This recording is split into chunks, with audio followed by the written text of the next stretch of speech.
That's breaking this minute coming in from Pakistan involving the Pakistani Prime Minister Nawaz Sharif.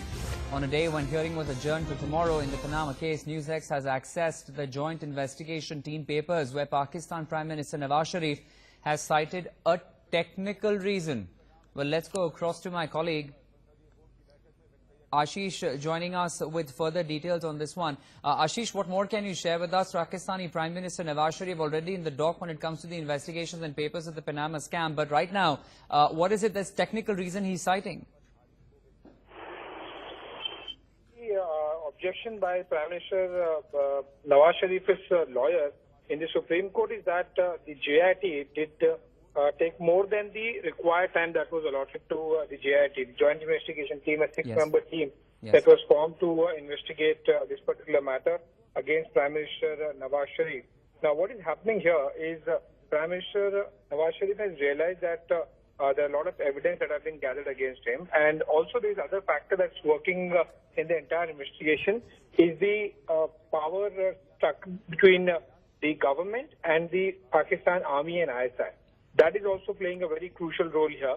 And Prime Minister Nawaz Sharif in recent past has been pretty quiet about not only this case but also about almost all the policies at the international level and at the domestic level, considering his pressure, the Panama Papers case.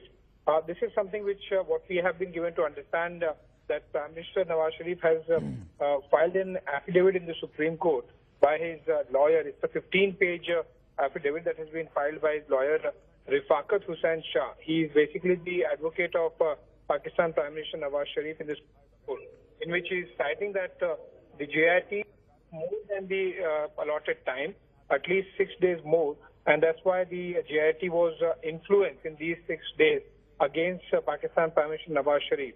So this is what basically the Supreme Court has accepted as far as Pakistan Prime Minister Nawaz Sharif in the Supreme Court, Pakistan Supreme Court is concerned.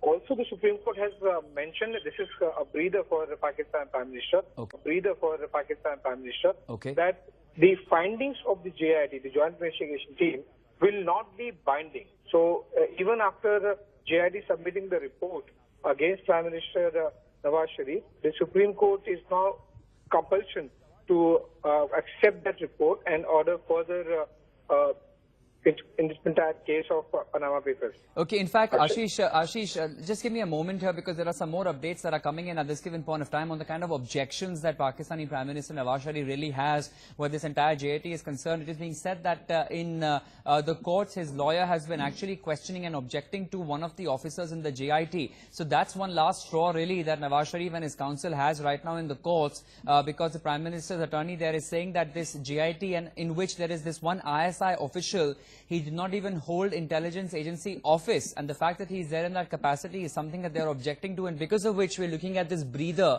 a delay of sort that has really come in where the entire case is concerned, which could see perhaps a Prime Minister of Pakistan facing the wrath of the law in that country, if there is any actually. But the hearing has been adjourned for today. He's obviously fighting for his job and contesting these damning revelations of corruption that have come in this particular report. Ashish, so that's one technical aspect really that we are breaking here right now, that Council of Nawaz Sharif is looking at about that one ISI officer's inclusion and thus raising speculation. Is there a massive coup that is being planned when it comes to Nawaz Sharif within his own country? Oh yeah, this is something that was in the offing. Remember, the moment JIT was formed, the presence of officers from ISI and Pakistan Army had given enough indication to the world that Pakistani Army will try and once again overpower the Pakistani elected government headed by Pakistan Prime Minister Nawaz Sharif. Now, the particular request that has been filed by the Pakistan Prime Minister in the Supreme Court clearly goes to reject the report submitted by the Joint Investigation Team. Now, the basis of this application by Pakistan Prime Minister are two. One, the presence of certain officers, which he claims are from Pakistan Army and ISI. This is something which has been known to the world that Army managed to get a few officers from ISI as well in this entire JIT. We know the kind of power struggle that has been taking place between the Pakistan government and the Pakistan Army and ISI as far as the being at the helm of the affairs is concerned and controlling the government and the power is concerned.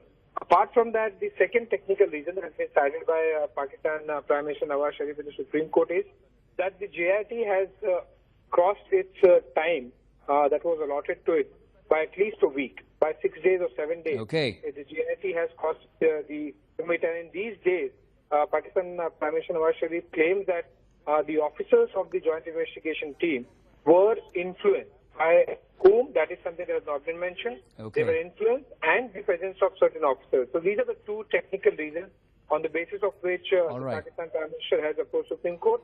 The hearing would resume tomorrow morning again. All right, we'll leave it at that. Ashish, thanks very much for bringing us those details.